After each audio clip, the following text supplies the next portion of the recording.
Welcome to The Big Picture. I'm Phil Arno.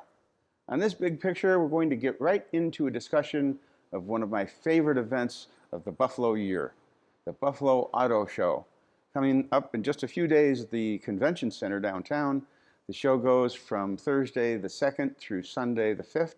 And with me on this Big Picture to answer all of my questions about the auto show and cars is Paul Stasiak, president of the Niagara Frontier Auto Dealers Association.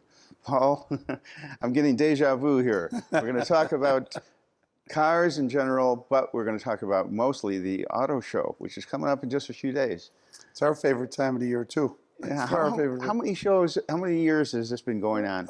The show's been going on for 120 years. I look like I've been doing 120 years. Cars were around for 120 years. Yeah, we were one of the first associations in the country.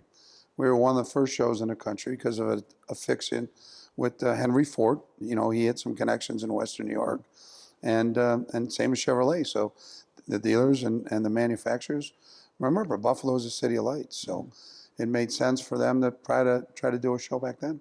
Now, this is there's car shows all over the country. Is this considered to be a mid-sized show comparatively, or a large show, or how shows are graded in a couple different fashions. The square footage of our convention center is relatively small to every other convention center in the country. Our consumer traffic, our drivers traffic, and post-show success, when I mean post-show success, people come to the show, find something, go out and buy it, is one of the highest in the country, and a percent of, you know, the population in Western New York. So we're considered a very vibrant show. Unfortunately, 28 to 30 shows have dissipated since COVID. We keep ramping up. And how many dealers take part in the show? We have 120 members in our NFADA association. We go as far as Binghamton, Jamestown, Utica, Ithaca area. So I'd say about 90 of the 120 are very actively involved. How many cars total can you fit into that convention center? We're going to find out today and tomorrow. Realistically, we tell dealers they can bring 18 or a line group, and they tend to bring 20. So, you know, on average, it's a few hundred vehicles, depending on the size. You know, now the vehicles are bigger, they're larger, SUVs. You know, they got big pickup trucks, Ford Lightnings, Silverados. So what used to be 2 cars that were compact cars are 1, maybe a half in some cases. So we anticipate a few hundred vehicles. We're going to have an area called the EV Energy Zone. So we'll spread that out a little bit more and take away space so people can actually see the electric vehicles. I was going to ask you, electric is kind of coming into its own a little bit, more so than in past years. So it's going to be a little bit of a focus in the show. Yeah, we're pretty proud, Phil, to say that this will be really our 4th year to showcase electric. 4th. We had a Leaf back then, and a Nissan Leaf. So we've been cutting edge in Buffalo, and we're not cutting edge a lot in a lot of the nation's eyes, but we feel pretty good. You know, the last 3 years, we've constantly grown that energy zone and made it an educational process. Our area at the show is not about just the car. We'll have NYSERDA. We'll have National Grid, New York Power Authority. We'll have vendors from Solar Products, Solar Liberty, PPR. They're going to talk about what it is to own an EV, how easy it is to get your home charging stations, cost, like we talked about in other segments, how easy it is to put it in the infrastructure, you know, the apps they'll train people how best to utilize the services that they need to secure an electric vehicle, or compare that to a gas, quite honestly. Well, you know, I own an electric car, and I have now had it for about a year, and the educational process has kind of creeped in, and it right now, with the infrastructure the way it is, it's a good car to have to drive around Western New York. And, you know, if you're going to Rochester or even Albany and back, it's a good short trip car. I took the car down to New Orleans and back, and that was an interesting experience. You had to map it out and find charging stations along your route. It was the same route I always take, but it was just a little bit more care that you had to pay attention to how many your stops you're going to have. And it was going to be more stops because, you know, in my Jeep Grand Cherokee, I can get almost 600 miles to a tank, whereas in the EV, you want to be very conservative, so you want to go 200 to 250 miles maximum. So So you got to plan around that. It's interesting. You know, it's like, you know, and Phil, we'll date ourselves, but I never thought I'd be looking at a GPS system to direct me where I'm going. I worked for Ford for years. I had a map covered 9 states. I'm going to go up this road, make a fork, go where I'm at. So I think the technology in the EVs, if you look at their dash and you look at their dashboard, and the technology is going to drive them to that station real quickly and or efficiently, we hope. We can't control, like a gas station, are all the lines there. You know, when there's a potential storm, people line up at a gas station and they wait for hours. Same thing happens with the EV. We're finding out they thought there'd be 4 chargers outside of Cincinnati, and there's only 2, and they don't accommodate you, or there's people already using them. Those are the unanticipated consequences that we're going to talk about in the auto show. Right, and that is an issue because, you know, when I first bought the car a year ago, I would go to a charging station on Walden, and there were 4 chargers, you know, lined up there, and you almost never had to wait to go and charge your car.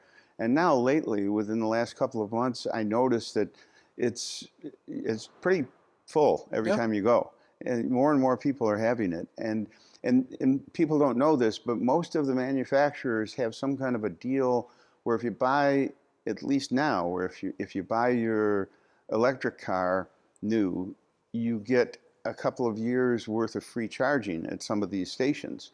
And that's, I mean, the economics of it, I've got like 15,000 miles on a car. I haven't had to pay a penny for gasoline. Yeah. And I've had free electric on top of it. So it's probably saved me $4,000 in terms of. That's what we're going to do at the show, Phil. We're going to try to educate the people on the various options, whether it be rebates, whether it be the Drive Clean New York State rebates they're eligible for. So the auto show is a perfect window. We're going to introduce a couple vehicles I didn't even see yet. Road-ready golf carts that are approved by New York State Department of Transportation are electrical. We're going to have electric bikes. You know, Bertelli's bringing in their vehicles from Westfield. Dave's bringing them up. He's so excited to show his golf carts. They're road ready, like the old Gems. But these are electric in that sense that he believes that that's going to be another cool, consumer, convenient product to move from point A to point B. So that's what we're supposed to do during an auto show, not just show the cars, educate the people. And there's several events that are going on. You typically in the past you've had celebrities come in and for appearances, and you've had other things going on. Are there such things going on this time? We've cut that back a little bit, obviously because of social distancing. You know, the county and state really still don't want us having those lines. So we have to be attentive to the regulations that are out there. So we'll still have events for the kids and people going around. But really the cars are the stars, and that's what we're going to try to do this year. Focus on the inventory that regrettably the people didn't get a chance to get into the last 14 months. So we tell people, come on down, jump in the car, see what it is, talk to professionals about that need, and then do the shopping. If you want to go online after, feel free, but at least you can get in the car now and know it's comfortable. How long does it take you to plan this show? 10 months, solid. I mean, it's just so many moving parts. It's not just putting cars on a carpet. I wish it was that easy. Phil, I'm a pretty organized guy, and all my friends and family and my employees will know that.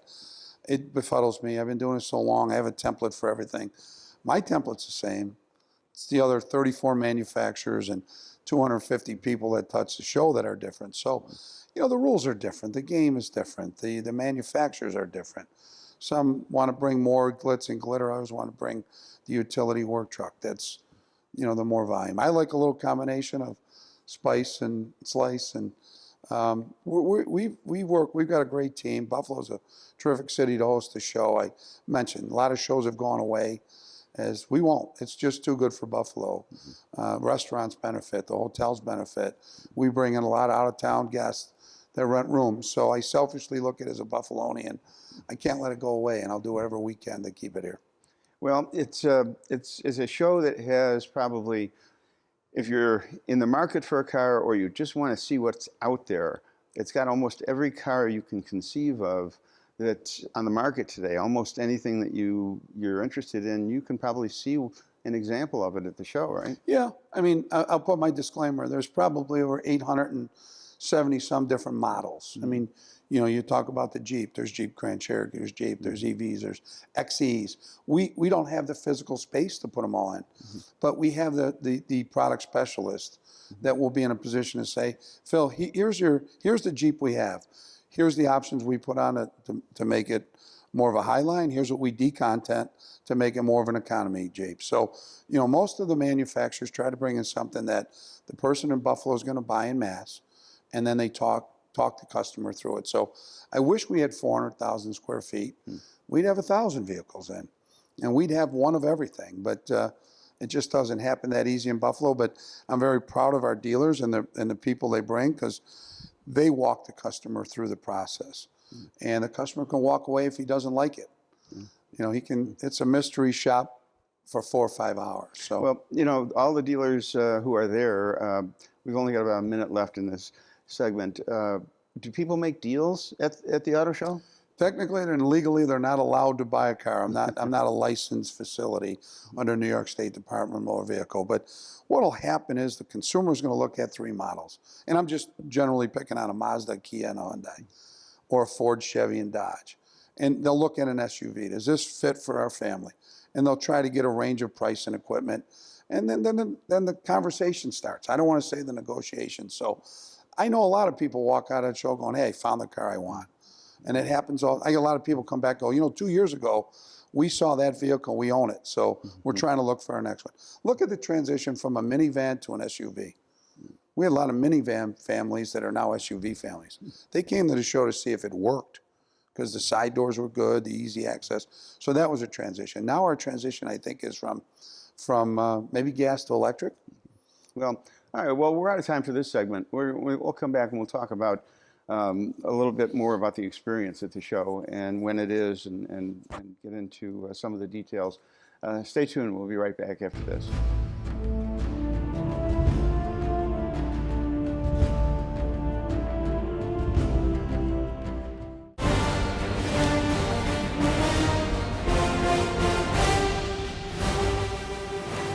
Welcome back to The Big Picture. My guest is Paul Stasiak, who's president of the Niagara Frontier Auto Dealers Association, and we're talking about the Buffalo Auto Show, which is coming up in a couple of days, actually February 2nd through February 5th at the Buffalo Convention Center. And I got to tell you, it's quite a show.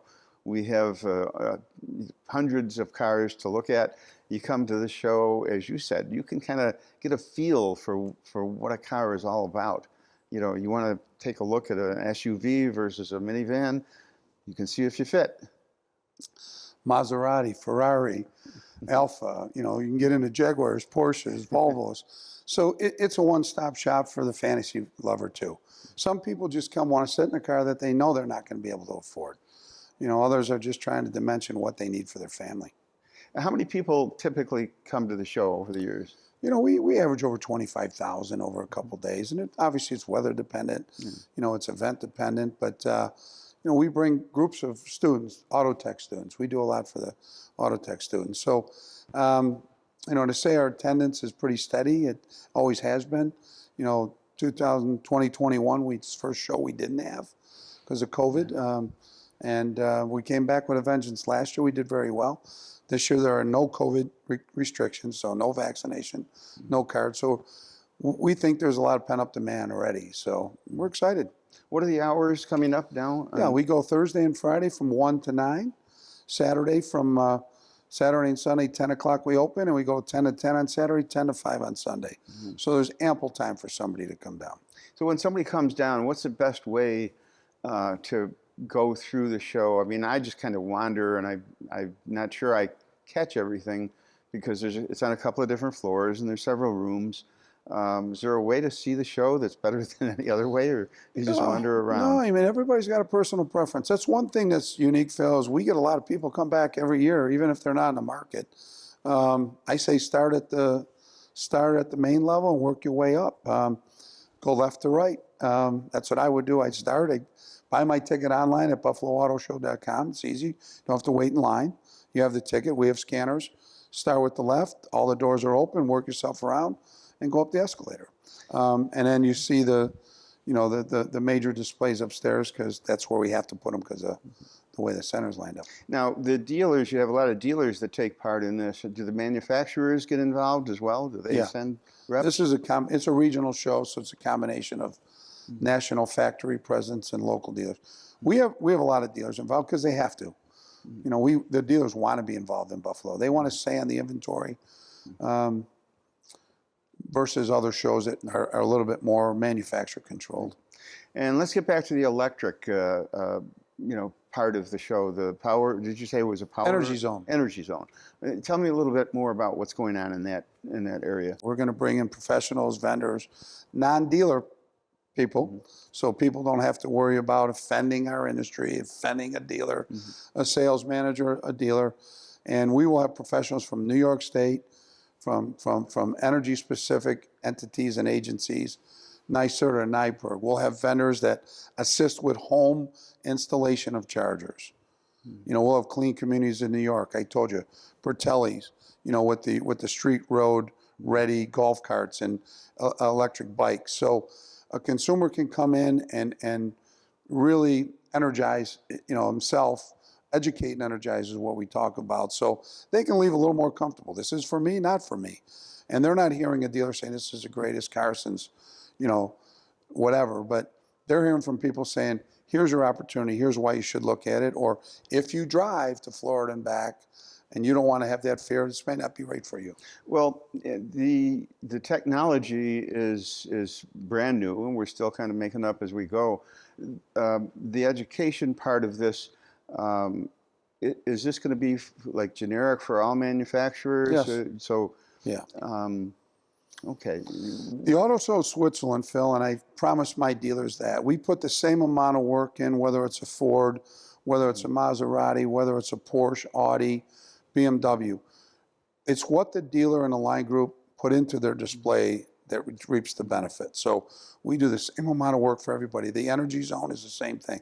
We anticipate having hopefully 14 vehicles that are all different makes and models, and the consumer can look at them. They all have different nuances. So those people in there will be a combination of dealer personnel, but energy industry people. People want to talk about solar. People are starting to talk about heating their house with solar, electrifying their house. So we'll have people there talking about that as well. Energy. You know, that brings up a question. The governor is talking about not having gas-powered cars going forward within like 12 years. And I don't know how practical that is. I don't know where that's going to go. And the reasoning behind it is a little fuzzy, as it's climate related. But, you know, I'm not sure the infrastructure is going to be there. I'm not sure how manufacturers are going to switch over. And I'm not sure whether the public's ready for non-gasoline powered vehicles. What's the buzz in the industry about a lot of the regulations that are coming out now to affect how dealers conduct themselves? Phil, I think you said it best. There's an uncertainty factor. We talked about infrastructure. We talked about consumer demand. Talked about manufacturer capacity to build. Those are the three things that are going to drive that 2035 initiative. One, will the state and the federal government have enough infrastructure to support 100% electric? People got to get to work. People got to get their kids to school. People have to get seniors to the hospital and to the doctor. If they run out of charge, there's lives that are going to be affected. And it won't be on the backs of the manufacturer or dealer. That'll be on our government. Two, do the consumers want that?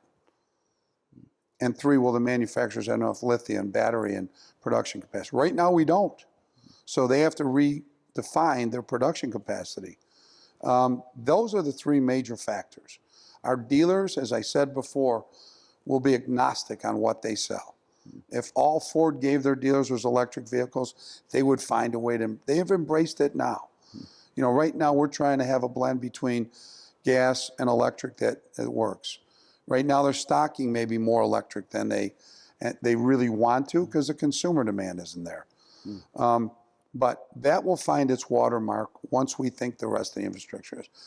Our hope, and I serve on a bunch of committees, is that the state and the federal government make sure that their stuff is in order before they put the mandate. You know, there's a lot of concern in the auto industry. Not fear.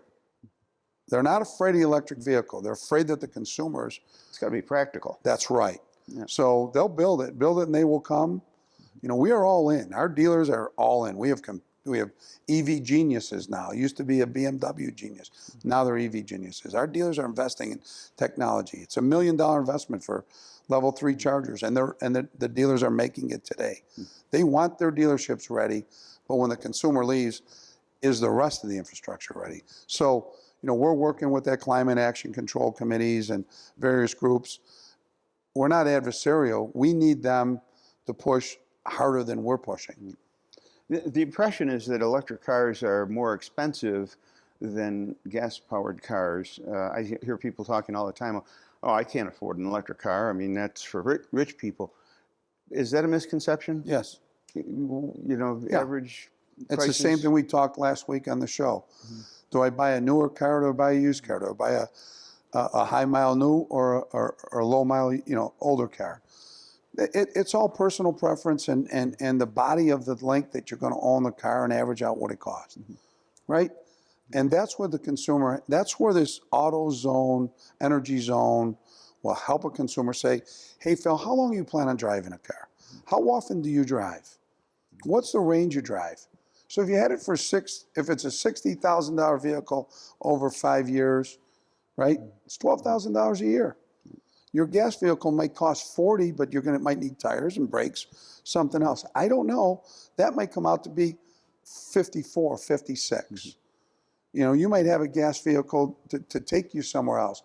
You know, construction vehicles. We have industries here that are geared around electrification. So Buffalo is going to be ready, I think, if the infrastructure is ready. Well, I've you know, made it through the highest gas prices without having to pay any money for you know, gallon of gasoline, where my friends have been paying $100 to fill their gas tank, and with the price of, even if I was paying for the electric, which with the deal for the car, it comes with free electric for a couple of years, but you see on the meter what it would have cost, and to go a couple hundred or 250 miles, we're talking $10, we're talking $15, which is a lot less than gasoline to begin with. So it's a little bit of an efficiency thing. So some of my friends have bought electric, didn't anticipate having to put chargers in their home, nothing in the office. So that's a trade-off. If your battery goes bad, we don't know what that replacement battery is going to cost today. Most of them are still covered under some kind of warranty, right? So is that battery going to be $20,000 to replace it? We don't know that, and the dealers don't know that yet. Well, so, lithium is a rare thing, and without it's question. expensive. And the other battery technology is on the horizon. I've been reading articles about, you know, replacement for lithium, and you're right. We just don't know where that's going. Nobody does. Okay. Well, we're just about out of time. I want to talk one last time about the auto show. It's going to be Thursday the 2nd through Sunday the 5th at the Buffalo Convention Center. It's a terrific show. Anything, if you're a car enthusiast or you're in the market for a car, that's the place to be, and I highly recommend it. My thanks to Paul Stasiak for being my guest on this show, and my thanks to you for watching The Big Picture and for watching WBBZ-TV. We're your local station, and we appreciate you. We'll see you next time.